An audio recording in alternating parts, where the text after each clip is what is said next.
Okay, Assalamualaikum semua, apa khabar dan salam sejahtera. Sorry saya terus rekod dengan saya punya mobile komputer saya ni.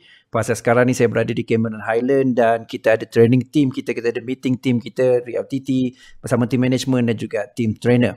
Okay, baik guys. Dia satu perkara yang saya nak share pada hari ni ialah adakah trading ni sebenarnya mudah ke susah?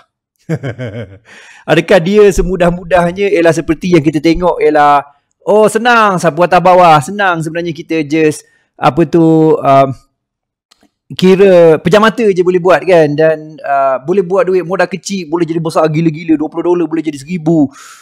Adakah dia semudah tu ataupun sebenarnya reality macam mana? Okay, baik guys.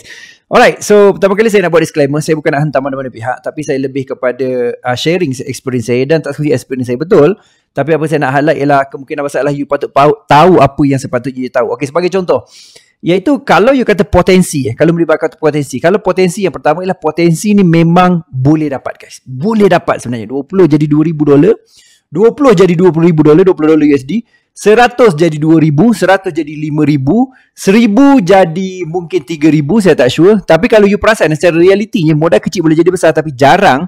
Sukar sikit lah modal 10,000 jadi 100,000, sukar kan, sukar. Okay, so ini kerana ialah psikologi dia berbeza, ini kerana ialah teknikal dia berbeza, dan juga ialah rules dan regulation pada broker juga berbeza. Jadi maksudnya kadang-kadang you kena fikir juga, kadang-kadang orang yang duk cerita lebat sangat tu kan, 20 USD jadi 30,000, 40,000 tu boleh ke tak boleh sebenarnya, sebab dia ada rules and regulation guys. Account sense lain, account micro lain, account standard lain.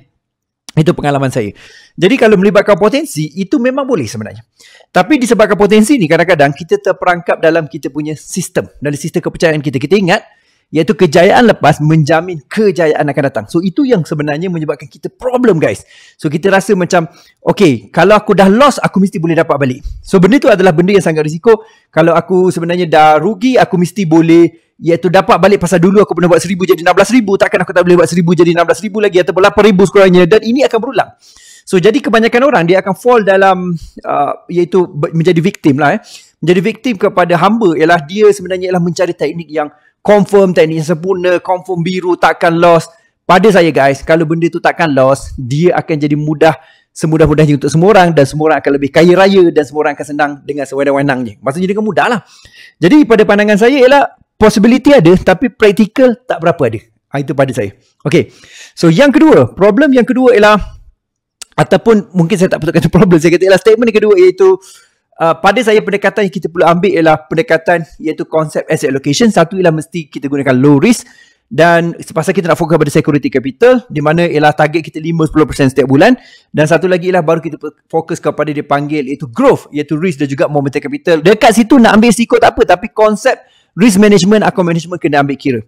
Jadi itu antara key yang saya rasa mesti you juga faham daripada awal, supaya you boleh lihat apakah sebenarnya yang patut kita ambil dan juga yang patut kita fokuskan. Okay, so jadi jawapan yang mudah ke susah dia macam ni. Kalau boleh guna formula ni, mula dengan betul dan buat benda yang betul.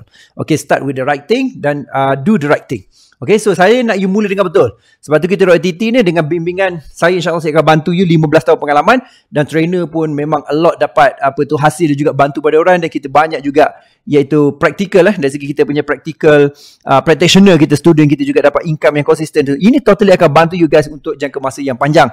Jadi apa saya nak highlight ialah adakah dia ni susah ke mudah? Bagi saya ialah dia di antara keduanya. Susah kalau kita cukup ilmu ataupun fokus jalan tak betul. Ramai orang ialah tak tahu apa dia tak tahu, dan bila dia start tahu apa dia tahu, dia akan realise lah dia sebenarnya buat benda dengan sebaik mungkin. Dia buat benda sebenarnya, memang senang nak cakap secara hype. Contoh saya bagi tahu you, alah malas lah nak apa tu, nak tutup profit ni, ataupun alah senang sangat, kacang sangat. Memang saya boleh cakap macam tu, tapi hakikatnya saya dah 15 tahun guys, nak masuk 16 tahun.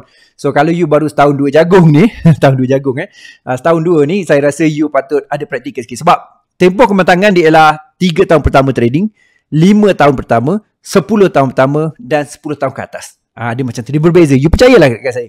Kan 3 tahun pertama baru ada realization. Oh, ini sepatutnya buat macam ni, buat macam ni. 5 tahun baru pegang. Oh, aku dah mula kukuh. Aku dah perasaan aku dah tak kisah, aku kat loss dan sebagainya. Dan bila masuk 10 tahun baru you faham ialah sebenarnya tak ada apa benda pun. Cuma you perlu fokus pada management, risk management dan juga skill. Jadi tak perlulah nak sampai lama sangat. Sebab tu saya kata ialah you mula dengan betul, buat langkah yang betul. So benda ni totally akan jadi game changer pada you. Jadi adakah dia senang? Tak senang juga. Betul cerita dia. Adakah dia senang? Tak senang juga. Tapi dengan langkah yang betul dan buat benda yang betul, ialah dia akan jadi mudah. Tapi yang jadi susah tu nak ikut, nak aplikasi tu. Sebab satu dah belajar, nombor dua nak aplikasi, kan nombor tiga lah nak measure, lepas tu kita nak grow, lepas tu kita nak protect. So dia bukan sekadar buy and sell, guys. Okay, so dan kalau you kata ialah macam mana sebenarnya kita nak make money, sebenarnya kunci nombor satu ialah tetap juga modal dan juga skill.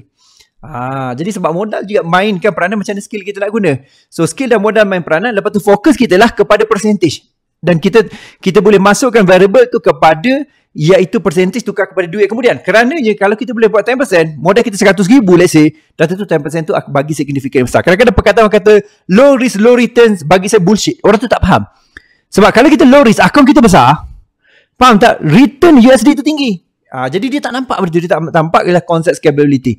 Alright, so jumpa lagi dan hopefully saya akan ada video setiap hari. Saya kongsikan, memang saya ada training kat sini, tapi minta maaf saya tak sehari dua ni pasal saya tengah prepare untuk kita punya program ni. Dan saya juga pada masa sama juga sediakan you juga home course yang saya deliver bagi siapa yang nak hop on dengan home course dia ada tu. InsyaAllah saya boleh bagi you apa terdapat terus, dan juga kita boleh masuk dalam workshop akan datang untuk home course khusus untuk support ataupun bonus home course tersebut. Okey, jumpa lagi dan salam hormat dan all the best semua, dan selamat trading dan semoga maju jaya untuk jangka masa panjang. Alright, jumpa lagi dan salam hormat.